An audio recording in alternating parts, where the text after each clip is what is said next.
My name is Hinds and welcome to my channel. The Assassin's Creed series has been around for 8 years, but it feels like it's been way longer than that. That's because there are at least 23 Assassin's Creed games and they're releasing new ones every single year.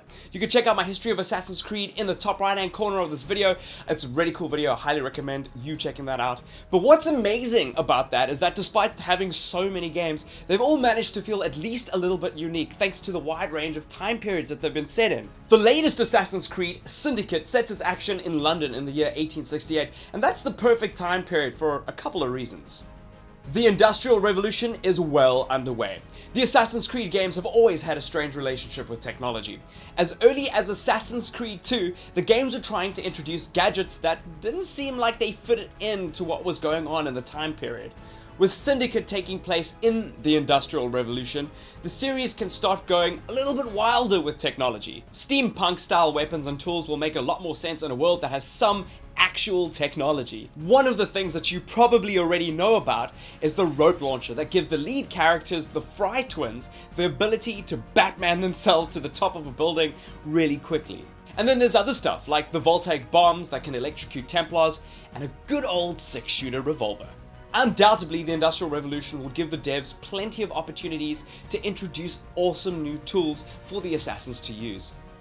Characters that players may actually recognize. Okay, so the Assassin's Creed games have always been very good about mixing real-life characters and events into the storyline. The problem is, oftentimes, because the time periods that we were talking about happened so long ago, a lot of the characters may have been fictional because they had to recreate a character that was very old and that we knew potentially very little about.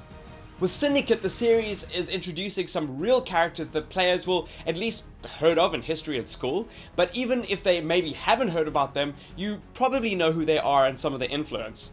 Charles Darwin, Charles Dickens, and even the infamous Jack the Ripper will feature in some way or another, and that's a valuable opportunity to teach gamers something while also entertaining them.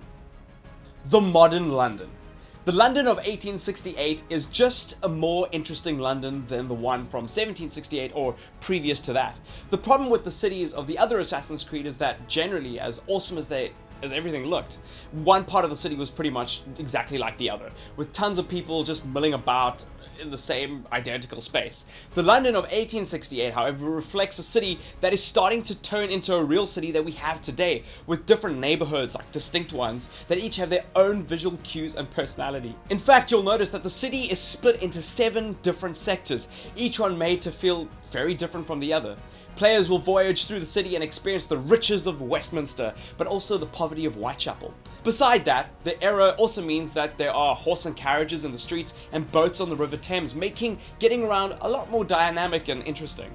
Assassin's Creed Syndicate is turning out to be an amazing game. I'm having so much fun playing it. If you're having as much fun or just love Assassin's Creed, I want you to smash that like button and comment below. What's your favorite part about Assassin's Creed Syndicate? I want to hear it. And don't forget to check out the cards in the top right hand corner of this video. There's a whole bunch of cool Assassin's Creed stuff that I've done. I've done a couple of videos about the series and I've dumped them in there for you to check out. Until the next video, high five a stranger. Adios.